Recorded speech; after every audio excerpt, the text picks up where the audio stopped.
I can hear you.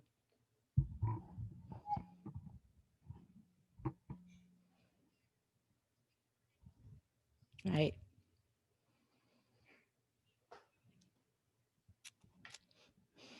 We did it.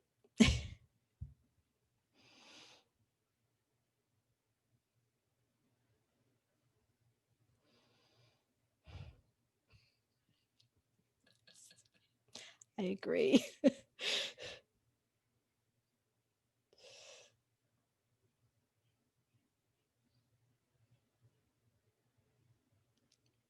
It is.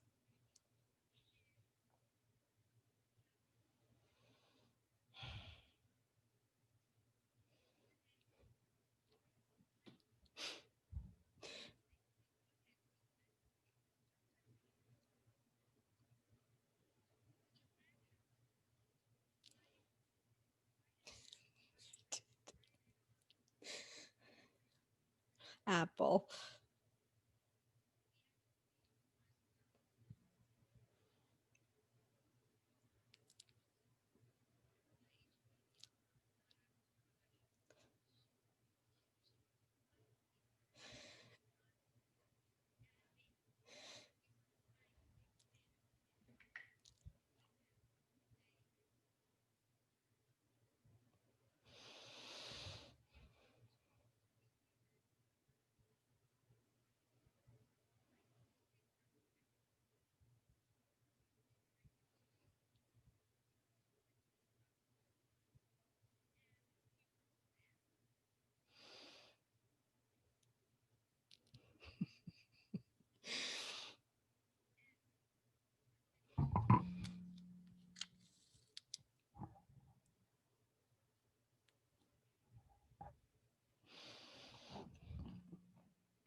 Next generation psychology.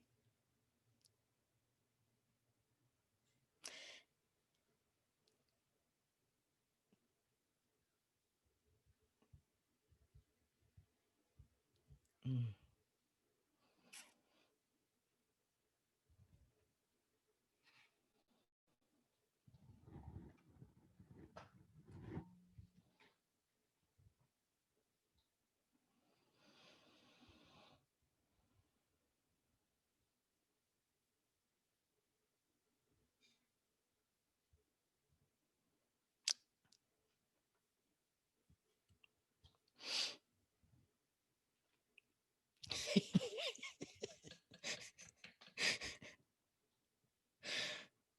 That is our message of hope.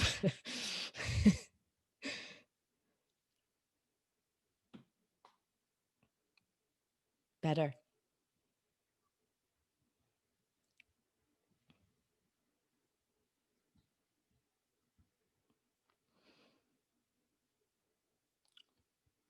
Aw, thank you so much.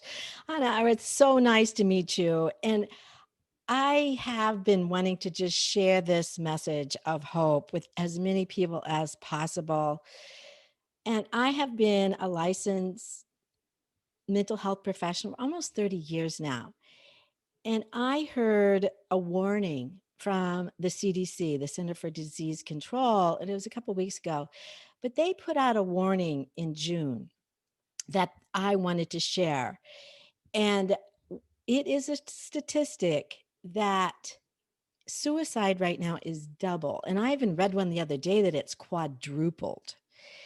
And anxiety is 3 times, or right now, about 33 to 50% of our population. But the warning from the CDC was that our 18 to 24-year-olds and unpaid caregivers are having a suicide rate or seriously considering suicide double than it's ever been. So that's what I wanted to make people aware of. And there are signs. And that's one of the things I wanted to share today. A little bit of the statistics so you understand how serious this is, and then some techniques and some ways that you can actually save a life today. That is my intention today. We save one life, whether we know it or not. We don't need to hear about it, but that's our intention with just sharing this from me.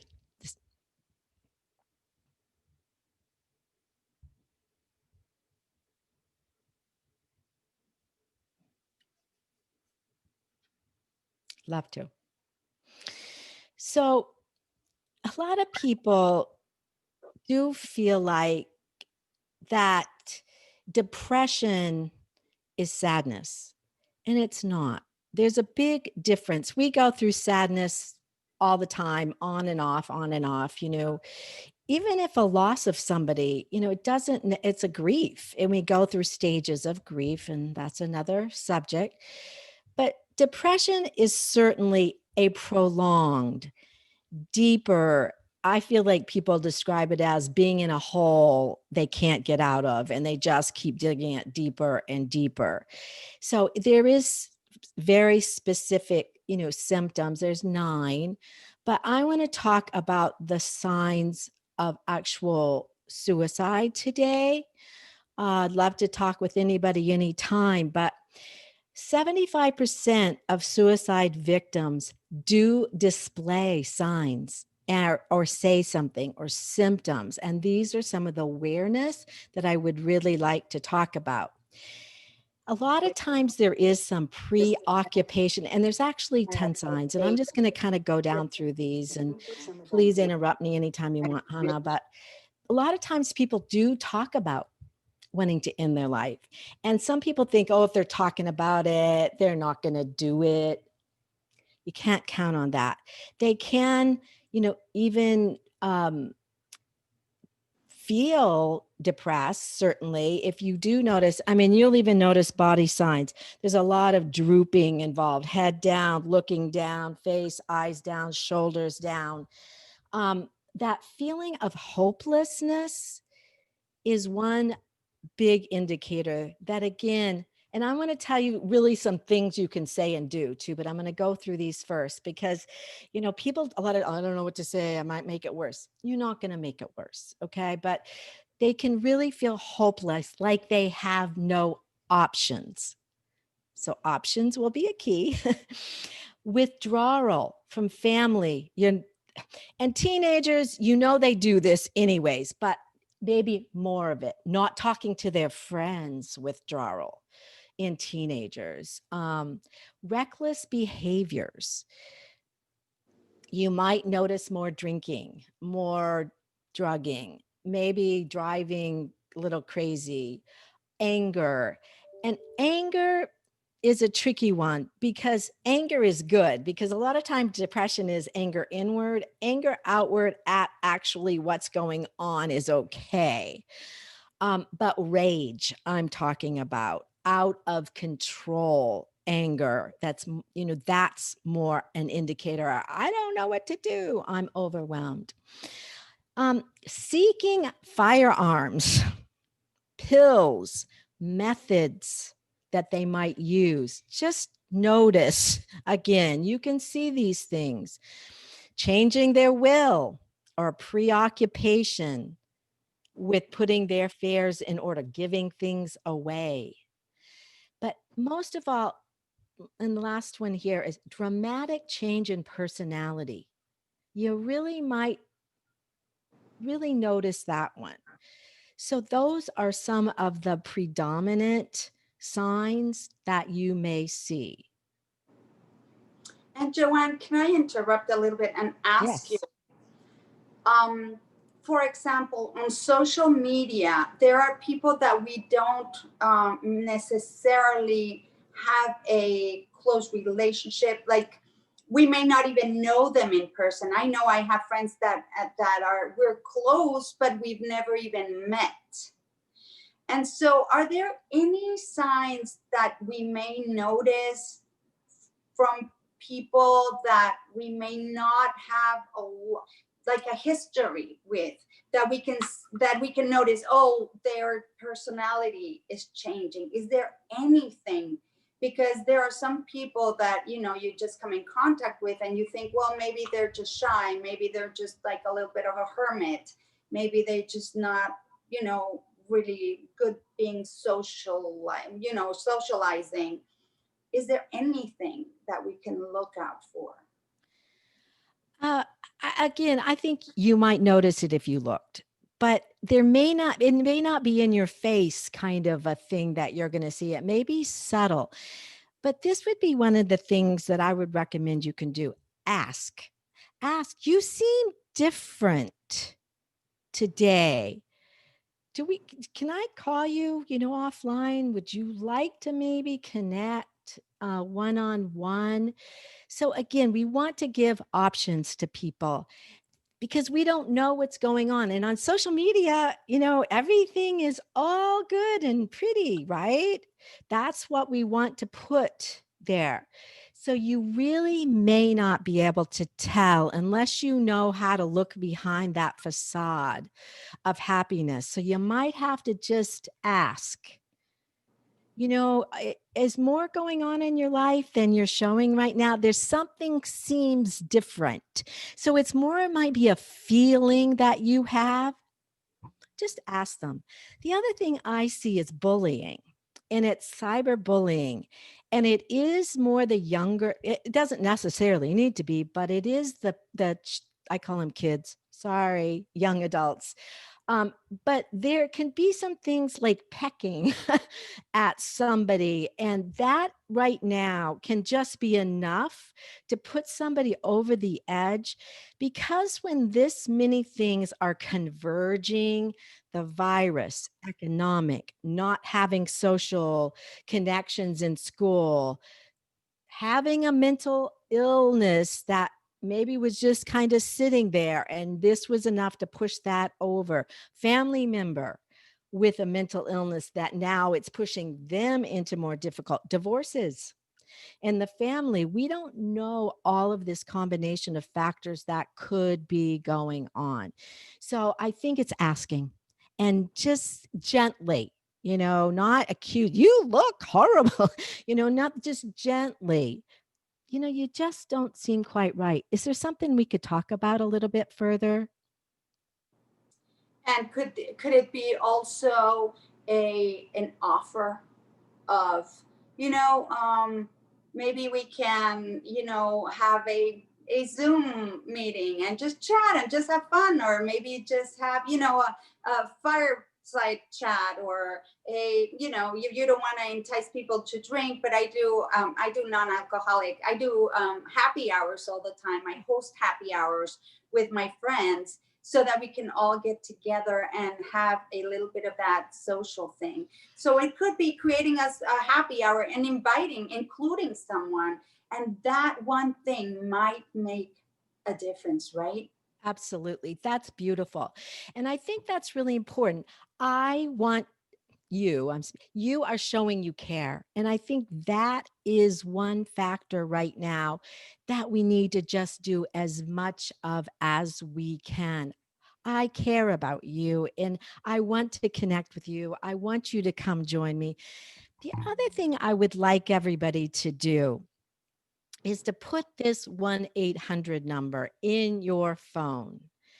And it is to a depression hotline 24/7. Somebody is there waiting to talk.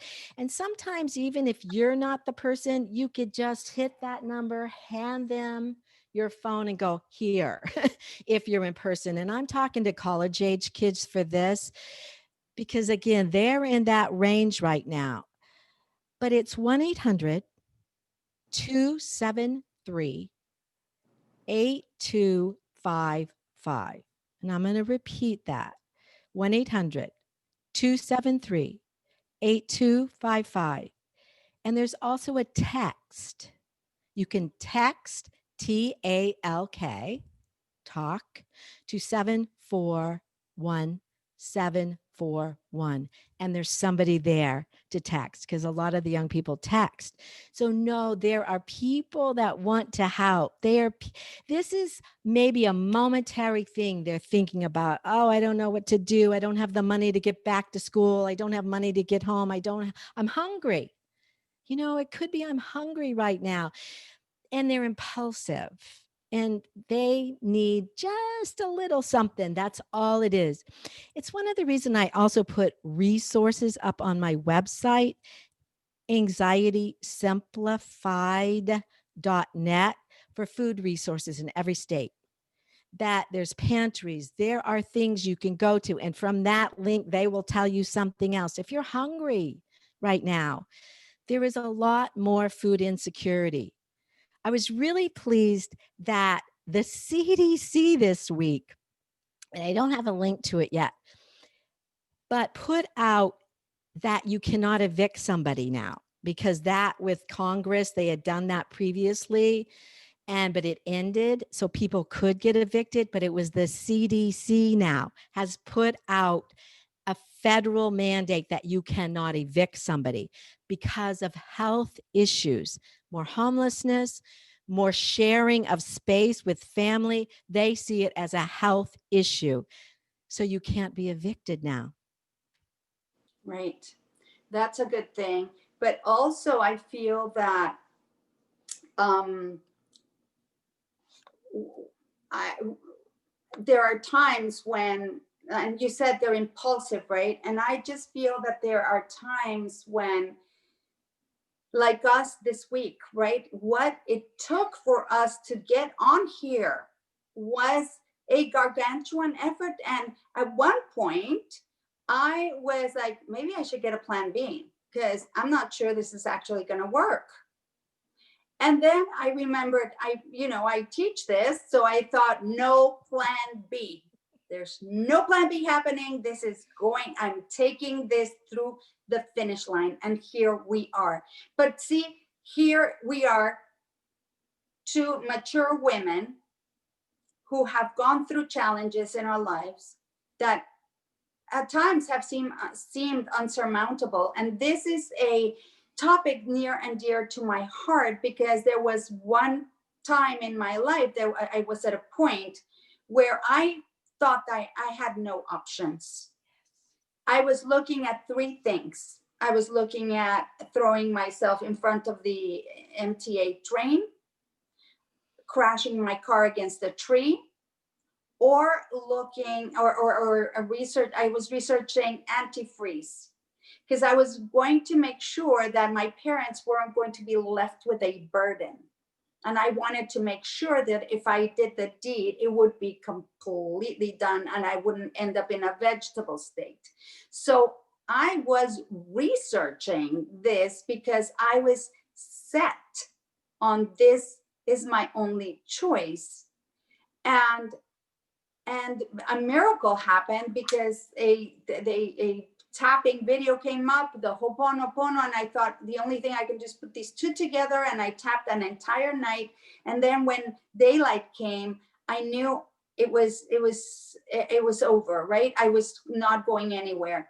But it took hours, and sometimes we don't have hours. It was like sometimes people just take, just we just don't know. And for me, it just means so much to reach out to people, even if they're not at that state yet. Like, why we don't have to wait for people to get to that state. I think it's really important that we all take it upon ourselves to reach out to someone we love and tell them Today. today. That's beautiful. And you know what you did, Hannah, and I've got to congratulate you. And I think we've learned some techniques. And that's what I would just say to anyone here. This is learned. This is not something that just absolutely comes in your head, at a young age. We learned some things. And what I saw you do just a little earlier, you made an intention. Well, you said that we are going to do this. You used your skills, your intention. You even did a little prayer. You asked. And I think those are skills. And we don't even think about simple things. And it's actually why I do a podcast, Anxiety Simplified, because there are so many simple things. Once you start to try them, learn them, know them, trust them, know for sure. You used that. You were at that. I know for sure. I'm doing this. I've done things in the past. And that's what took you, me too. I'm like, what in the world? I've never even done a live Facebook or live. I didn't even know there was a live Facebook or live YouTube till you. So I'm learning something new. And sometimes learning something new, you are like, that's anxiety. I'm worried. I don't know. I'm unsure. We got to get to the place of feeling I'm okay. And that's what we want to share with you today. You can do this. I'm going to give you some really, really simple things you can do today. You got to do them. That's the key. You can't just go, this mommy's going to come or daddy's going to come or somebody's going to come and save me. You are in charge of your life. And there's a book called, I think it's 22nd Miracle. When you take 100% responsibility for your life, miracles happen. I'm in charge. I need to do what I need to do because I have a purpose here. You have a purpose here. Every single person here.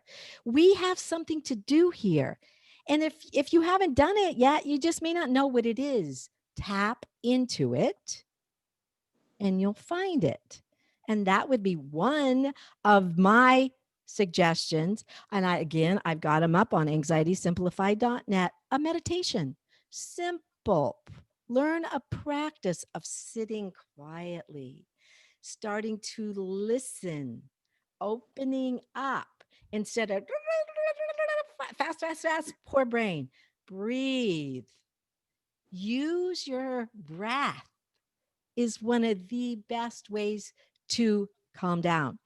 And if you can just do that in those moments that you were talking about, Hannah, breathe. Oh, I will be okay. Say some loving, I am going to figure this out. I know that I have helpers. I just have to ask and call on them. We and you can do that. Absolutely. Absolutely. And I always say that it's so easy to have faith when things are going great. when things aren't going great, you're like, God, you have forsaken me. Did you forget about me? And then we start to not believe that there are resources out there that we may not be able to see with our eyes or hear with our ears, but they are out there, and they literally, it's like magic, they show up. But we have to just surrender to that and let go and know that God has our back. And ask.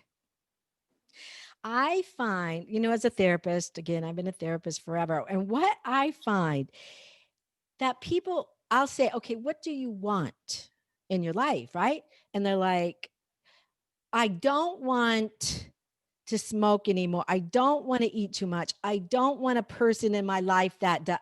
Wait, no, no, no. What do you want? I want to eat healthy. I want to find a happy person in my life that has healthy habits. And I swear that switch is one of the hardest things I find for people to do. What do I want? And the other thing I would say is, what am I for instead of what am I Yes, against? And absolutely. it is just so important. Even in your group, when you talk and you have a little wine and you're just having a good time, have some fun with that instead of, oh, did you hear about, blah, blah, blah? Did you know that, blah, blah, blah, blah? Did you, blah, blah, blah? Instead of all that drama, I'm going to call it, be real, in that sense of, this is so fun. It's so nice to connect. It's really find that way to be with people in a genuine way that is heart open, like you were saying, and heartfelt. But we have this tendency for this brain to go to the drama. Oh, did you hear? And boy, I'll tell you, that's where you're going to go, because that's what you're asking that you want, instead of, I really want some heart centered talk with you today. I want to have some fun today when we talk. And did you hear about that funny thing? um, would be Exactly, easy. exactly. What we focus on expands, right? So if we're focusing on all the negative, we're going to get more of that. If we focus on what we do want, and that's true. Everyone who comes to me, I ask them, well, what do you want? And they're like, well, I didn't know I had a choice. It's Choice. like, there's an infinite menu of possibilities here. It's like, you can do it. You can choose. And just like I say, no plan B, like that's going to be the name of my book, No Plan B. But I think you just brought up a really important point. And again, I think this is learned in a skill. We have choices. We are in control of the choices. And nobody ever, to me, nobody ever told me that, in that sense that I am in charge. I get to make the choices. And I think when you have options, to me, the world opens up into a whole new way. Absolutely, absolutely. And okay, oh, here, Stacia, Julia Oakham. We had, oh my God. Okay, so I'm looking at the comments. I finally figured it out on live stream. Thank you guys for sticking or being patient. This is the first time I used a StreamYard, but Stacia's here, Julia's here. Um, um, Stacia said, look at you being all tech savvy. Great job. Thank you. Thank you very much. Thank you very much. Thank you very much. Julia said they just had an older man, she's in Canada, jump off a 3-story balcony and commit suicide in her hometown. Mm. And Stacia tells me we had 3 younger men in their 30s all commit suicide within the same week. So sorry. And I am telling you that it just happens from, it's like somebody pulls the rug from us. We're just sometimes not expecting it. And people who are thinking of doing this don't. Okay, so basically, and correct me, Joanne, but the people who are really contemplating doing this do not announce it. The people who are talking about, I'm going to kill myself, usually are not the ones that I worry about. it's the ones that don't say anything that I am concerned about, because the ones that say it, at least it's their way of reaching out and calling for attention. And yes, they, because they say that, they get the attention put on them, and there's a chance of making saving a life. But it's the quiet ones, the ones that just think about it, and they go about, they make a plan, and they don't let anybody in on it. That isn't a misnomer. It is not necessarily true. 75% do. So, yes, there is a smaller percentage that may not. But, even the ones that don't say anything, there are still telltale signs. If somebody's noticing, they are withdrawing more, they are stockpiling some meds or looking into gun, there are signs. And the thing is, I feel really guilt can really play into a lot of this, and denial. I don't want to see what this person is doing because I don't know what to do. I don't know what to say to them. And then sometimes when somebody does not see telltale signs and their, God forbid, child does commit suicide, they blame themselves. I shoulda, woulda, coulda, and I feel guilty. So it's a very hard thing to say one way or the other. But I think when we open our eyes and don't deny, there are signs. And I think that's one of my really important points right now. Open our eyes. And I'd love to tell this story that I heard, and I understand it. It might not be true, but I think it was. It sounds really truthful to me. That there was a man who said he was going to jump off a bridge if nobody looked him in the eye and smiled at him as he walked 2 miles to the bridge. He jumped. The suicide note stated that if anybody just looked me in the eye and smiled, I wouldn't do it. And I think that's my point today about awareness and about sharing. This doesn't take that much to connect and look somebody in the eye and use this as your, what do we want, a gift? This is the simplest thing you could ever do. And you know what I like to do? This is a fun thing. My husband started this. When you're in the grocery store, usually people are like, move, move. Send a loving vibration to someone. Look, little children. Oh, they're the best ones to practice this on. Look at a little baby and you send them love or smile. They will follow me all around the store in the next aisle. They brighten right up. Come on, we are humans. We will receive that too. But sometimes that is enough. Smile. Send somebody some love. Love. Really, and that can save a life. So there's so many simple I'd love to tell you one more. Go ahead, go ahead. So many people have animals, and I don't think they understand even the value that an animal brings to your life.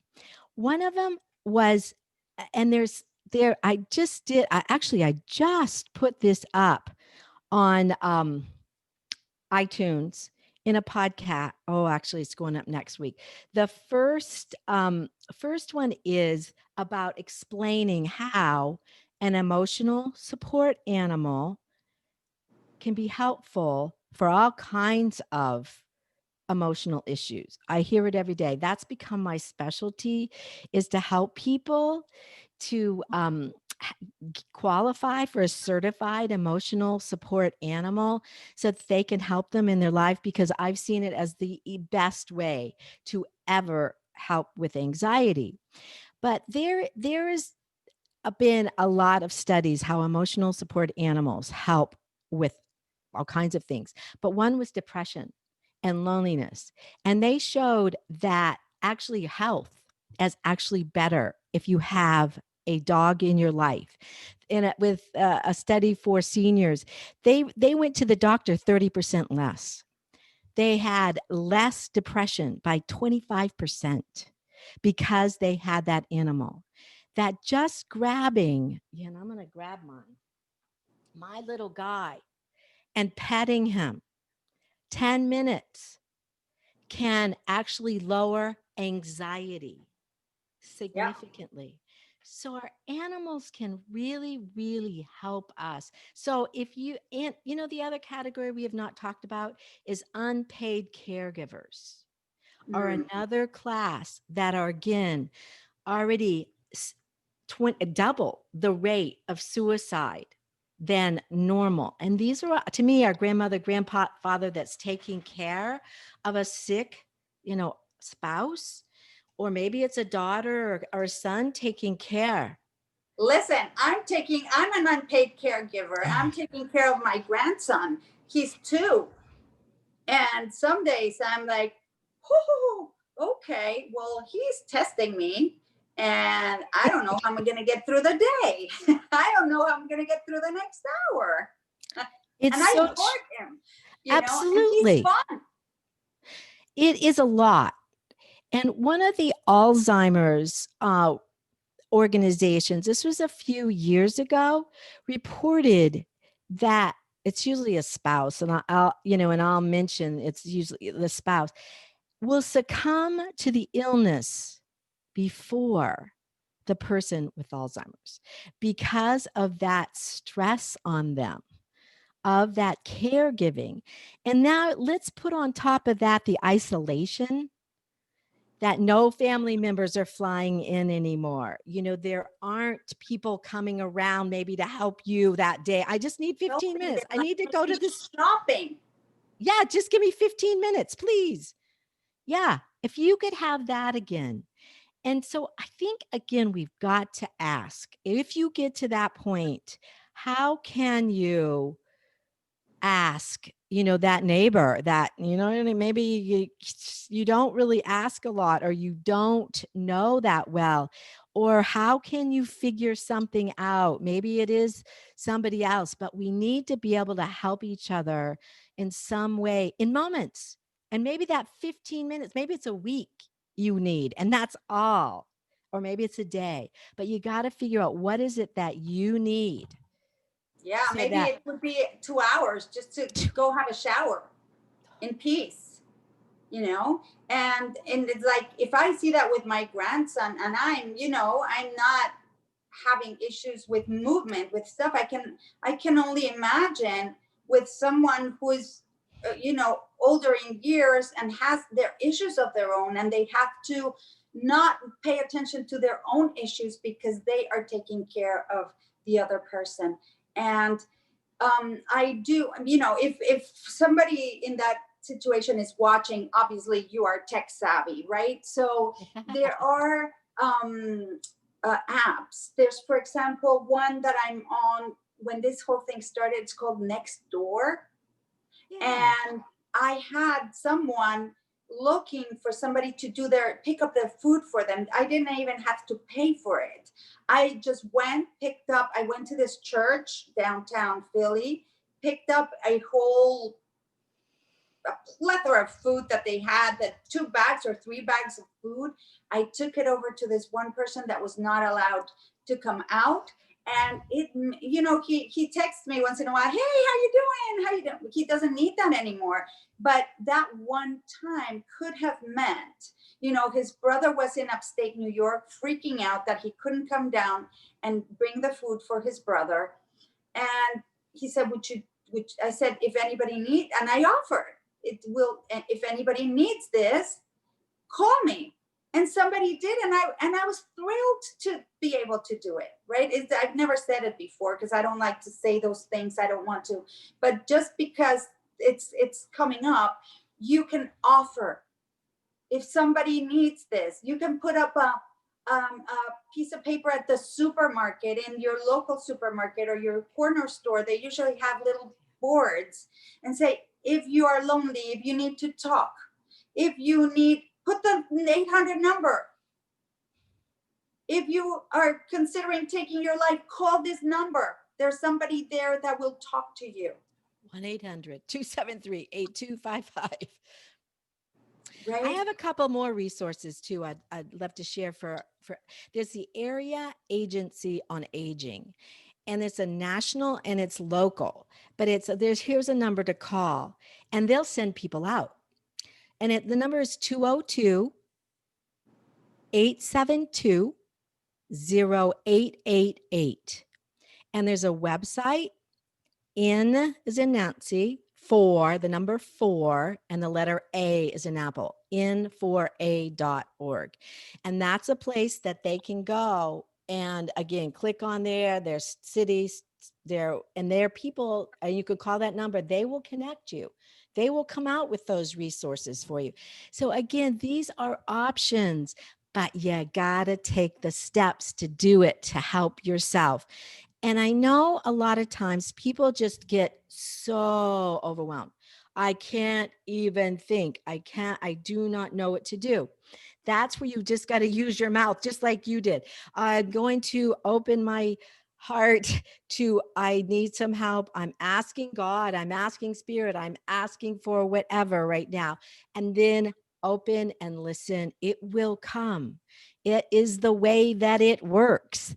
So there is so much out there. There is so many possibilities, but we have to ask. Grab your animal. Take your animal over to your Grammy's house or your Grampy's house. Let them pet your dog for a little while.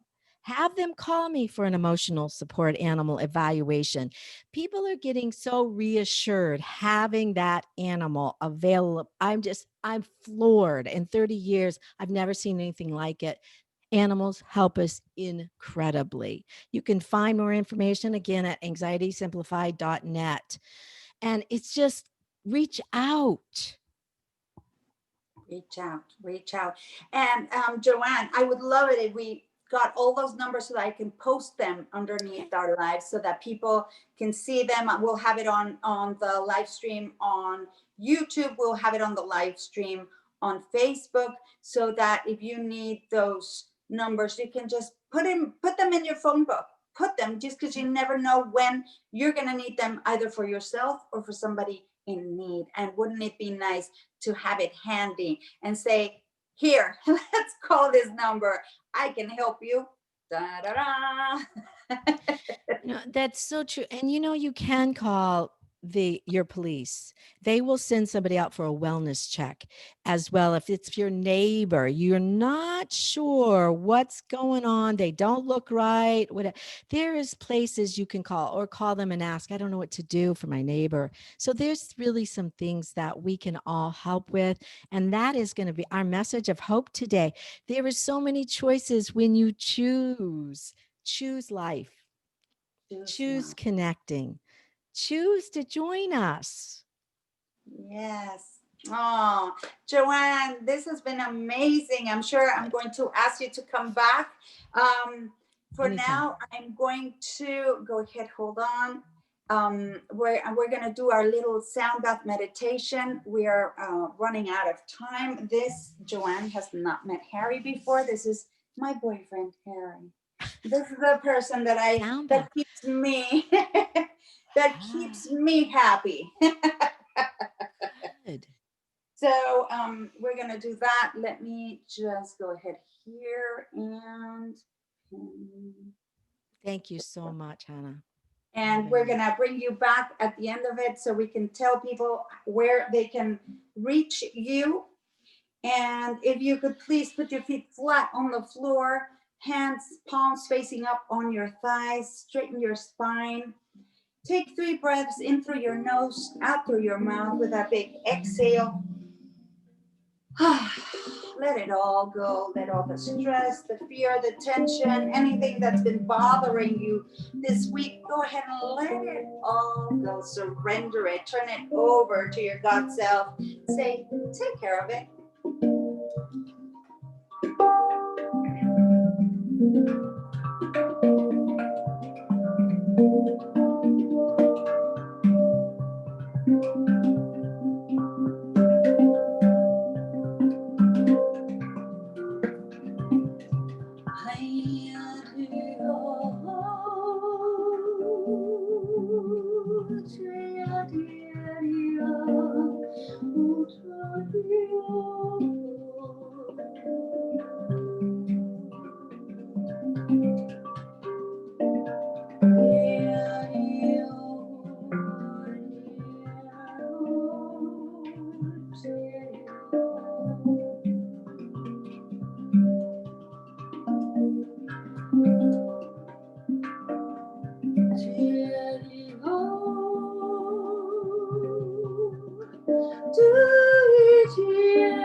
Ooh, beautiful.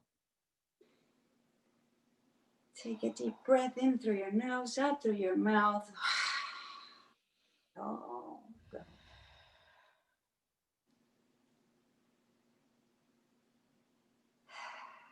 Take your time coming back, and when you're ready, start wiggling your toes. Do a little stretch, shake your hands.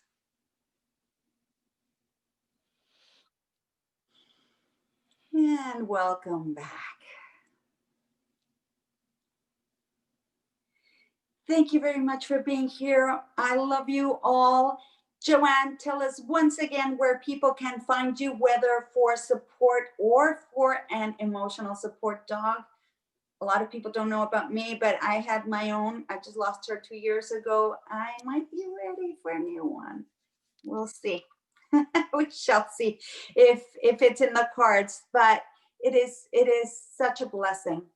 These animals are such a blessing, and thank you for doing this for people, because we need animals more than ever, and a lot more than they need us, that's for sure. Oh, thank you so So, much. Joanne, tell us again where people can find you. At anxietysimplified.net. I also have a straight ESA pros.com website purely for emotional support animal.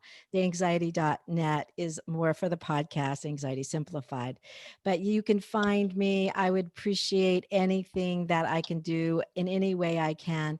But I really want to leave this with gratitude and thankfulness and appreciation for what you're doing, Hannah. This was beautiful. So thank you. And I send this out into the world with love. Thank you so much. Follow Joanne. Listen to her podcast. Maybe just listening to her podcast, you'll learn tools. Anxiety Simplified. Go to her website, anxietysimplified.net. Connect with Joanne. Follow her. Give her a thumbs up on her podcast so it raises up in the Please. ranks. We need you, Joanne. Thank you so very Thank you. much. Everybody, I love you, and I will see you next week on Sound Bath Sundays. Oh, one thing I forgot to tell you guys, it is that my new program is coming up. Well, it's not my new program, it's my meditation program, but everybody told me that I was selling it short. I was not calling it the right name, because I called it Meditation and Transformation. It is now, thanks to one of my mastermind sisters, called Coming Home to You. And we're starting on September 14th. So if you have been on the fence, if you wanted to meditate but felt that you can't, I am telling you that this program will do you. All you got to do is make that choice that we just talked about. Choose it, and you will have it. No plan B. This thing does you. All you got to do is show up, follow the simple instructions, and this thing does you. No better guarantee than that. Anyway, thank you so much, and I will see you next week.